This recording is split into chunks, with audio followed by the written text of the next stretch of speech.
All right, CNT125, Chapter 8, VLANs. We're on the section where we were talking access and trunk ports.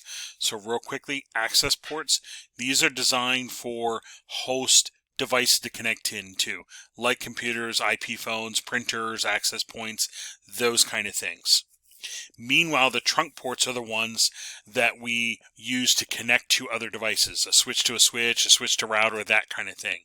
The trunk ports are the ones that are going to do that frame tagging. Those are the ones that are going to do that frame tagging to move data along that trunk line.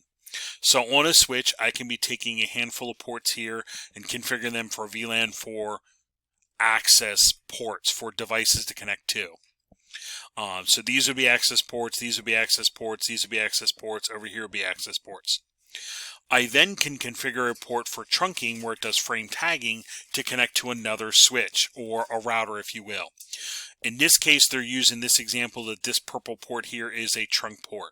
Now, I can actually pick any port on my switch and make it a trunk port. I literally can do that. We typically do the uplink ports that are over here on the far right. That's typically what we use for high bandwidth kind of connection, if you will.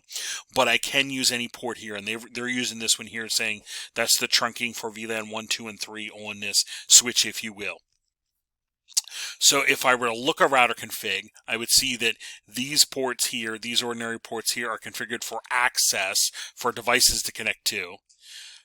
Meanwhile, this over here being my trunk port, if I look at the config on that guy, I would see that that is configured for trunking. Let me see if I can back up here real quick. Down here, I'll see the switch port mode trunk. That would be that port, if you will, there in a configuration. It would show that that port is configured for trunking. Now, the term trunking comes back from the phone days where you would have a bunch of phones in an area connect into a box and you'd use a trunk line to go back to the central office. That's kind of where that terminology comes from. In switches, I would have, these VLANs here on a switch. This line here is my trunk line going from switch to switch. This line here is my trunk line going switch to switch. This is my trunk line going from the switch to the router. So these links all here would be trunking links, meaning where everything's frame tagged and we're moving that frame tag data between the switches and routers. So when it receives it, it knows, oh, that's part of VLAN 10. I know what to do with that. And again, here on my router or my switch config, there is a port configured for trunking. And again, we're talking this link right here between these two switches.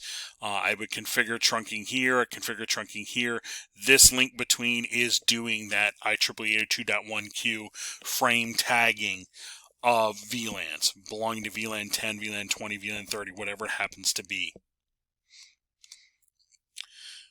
There is a protocol out there, Cisco's VTP, that it says VLAN trunking protocol, but I kind of misleading in Mr. Brown's opinion.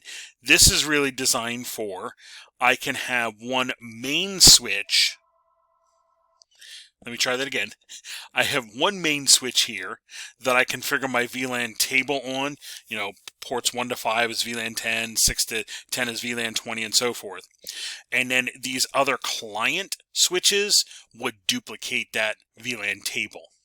So the VLAN trunking protocol is really a way to configure one switch and have the other switches duplicate that. So it's not really a trunking thing like we just got done talking here. That's why I said that name is kind of misleading, but it is a way that if I have a large switch network, I could configure one switch and have, like the server switch, if you will, and then all the other switches in my network would duplicate that VLAN table.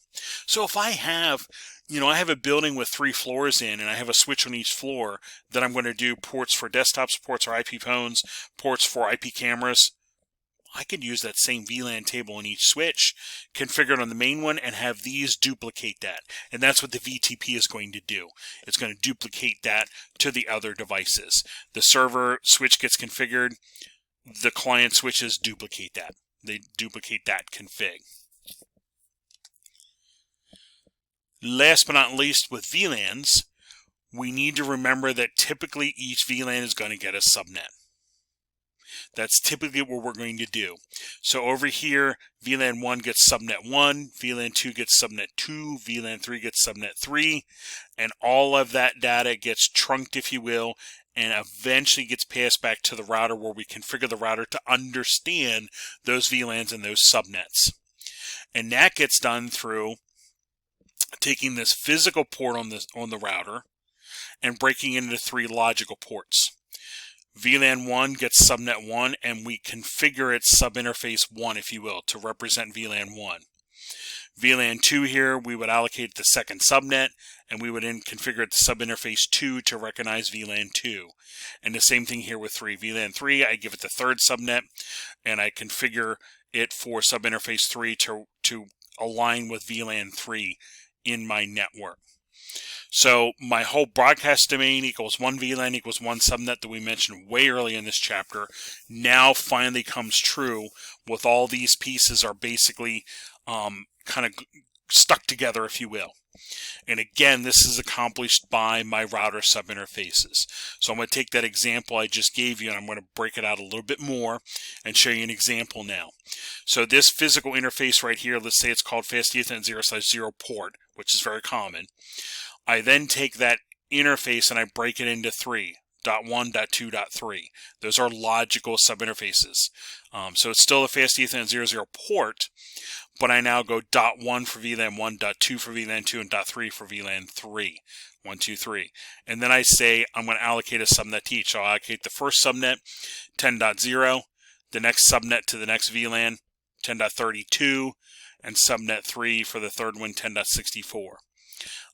Now, the reason we're getting those numbers is the normal for class C here, 24, 3 bits borrowed. I borrowed of the 32 place, 128.64.32. So these are going up by 32. So 0 subnet 32.64. That's how we're getting those 3 right there. And that's what I would do. I would allocate a subnet to each of those. We're initially going to configure our switches with VLANs and get that working. And then later on, we're going to come back and we're going to add a subnet to each VLAN, and we're going to configure the subinterfaces on a router so that the router understands this VLAN assignment we did and these frame tags that get passed to the router. Because remember, this VLAN traffic here, when it hits the switch, it frame tags it as belonging to VLAN 1, passes it on the router. This traffic from here gets tagged by the switch as belonging to VLAN 2 and gets passed to the router. This traffic here, when it hits the switch, gets tagged as VLAN 3 and gets passed to the router. So now the router sees those tags and knows, oh, okay, you're part of VLAN 1, you're part of VLAN 2, you're part of VLAN 3, by looking at those frame tags. And then the router would know to either stop that traffic or pass it along. Initially, we're just going to have the router pass along. Later this semester, when we do security, we will put some rules on the router that say, no, do not pass this along, especially if it's this protocol traffic, because we now have that as a point where we can put rules on it to filter. So the switch virtual interface, excuse me, this now would be if I'm using a layer 3 switch, if you will. So I can use a layer 3 switch to do some of the same things that I'd be doing with a router. I would configure it, and this is showing here, this is a layer 3 switch. It's using kind of a router symbol, but a layer 3 switch. I configure the same idea here. Switch virtual interface 10, switch virtual interface 20, switch for virtual interface 30. Same kind of concept can be handled by my layer 3 switch instead of using the router. We have a couple different types of VLANs that we're going to run into. Default, native, data, management, voice. So let's break each one of those out. The default VLAN, when I boot up a switch, initially, all the ports belong to the default VLAN 1, if you will. All of those belong to the default VLAN 1. That's what they're there by default, and I think I even show you here. All these ports here that aren't assigned belong to the default VLAN 1. That is default. It's there. I'm not going to erase it. I can't delete it. All the ports initially belong to the default VLAN 1. That's why when you first plug a switch in and plug your workstations in, it just passes traffic everywhere. Once I start pulling ports out of there to do them into a VLAN, we now have ports assigned to 10. We have ports assigned to 20. These other ones here, since they're not assigned, are still sitting in that default VLAN. The next is native. Receives all untagged frames for untagged ports. By default, this is the same as the default VLAN. And you might actually see that, especially when you configure trunking on the router, you'll see native VLAN, if you will. And that's what that's meaning, the default VLAN for VLAN 1, if you will. We can have a data VLAN or management VLAN. Data VLAN would be the kind of thing that a workstation would be plugged into. Okay, right here, switch port access VLAN. Oop, I got ahead of myself, but there's my switch port access. That would be a regular data VLAN, if you will. Management VLAN can be configured for the IT people to remotely connect to a switch for management purposes. So we can configure a special management VLAN that maybe we're only allowing SSH traffic to remotely connect into the switch and work on it. And last but not least, we do have a voice VLAN that would be there to handle IP phone traffic. And later this semester when we do IP phone, we'll start to configure our switches with a data VLAN and a voice VLAN. That voice VLAN that we would plug our phones into. If I want to see my VLAN configuration, if I do a show VLAN, that's what we have here. I have a show VLAN here as well. This will show what VLANs we have and what ports are associated with them. That's kind of a small breakout. Here's a little bit better breakout. This looks more like what we have in the lab room. If I do a show VLAN, it shows my 10 VLAN, these ports associated, 20 VLAN, these ports associated, and my default VLAN 1, these ports associated.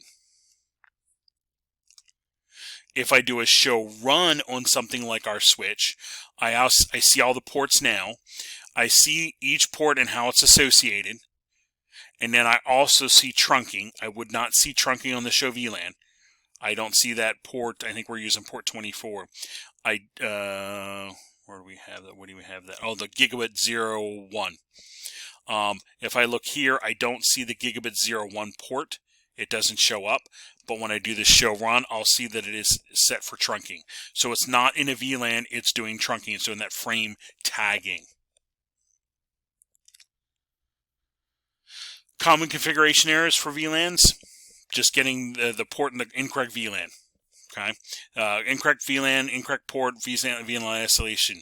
So if I look at incorrect VLAN assignment, I literally just have it in the wrong port 5 in the wrong VLAN, if you will. Easy to do, but will cause all kinds of connectivity issues, which is why doing the show run, the show VLAN, and looking very carefully for all your ports is how you would catch that or how you would maybe prevent that from occurring. Incorrect port mode, maybe I'm trying to plug a phone into an access port. Maybe I'm trying to plug a PC into a trunk port. Maybe I'm trying to plug my trunk cable into an access port. It's not the right mode for what I'm trying to do. VLAN isolation, I can potentially cut up an entire group with the rest of the network unless I have maybe that routed through or layer 3 switch to exchange the data from VLAN to VLAN. So if I don't have that routed or trunked correctly, I might not have connection. Security, VLAN hopping can occur. I can attack or crossover VLANs. So we might need to actually, prevent that and or be on top of that with some of our configuration. VLAN hopping, moving from VLAN to VLAN. So some of the things that can be done to prevent that is these things here. Don't use the default VLAN, change the native VLAN to an unused VLAN ID, disable auto trunking. If I don't have multiple ports on access and so forth, I might shut off my excess ports. Specify which VLANs are supported in each trunk. So on my trunk link, I might say that only these VLANs are allowed across the trunk, not all of them. Use other physical security methods, locking doors to the equipment closet, again, shutting off unused ports, those sorts of things. All those little things that you're trying to do to prevent this unauthorized access to a VLAN. When we come back, we'll take a look at the last chunk of the chapter.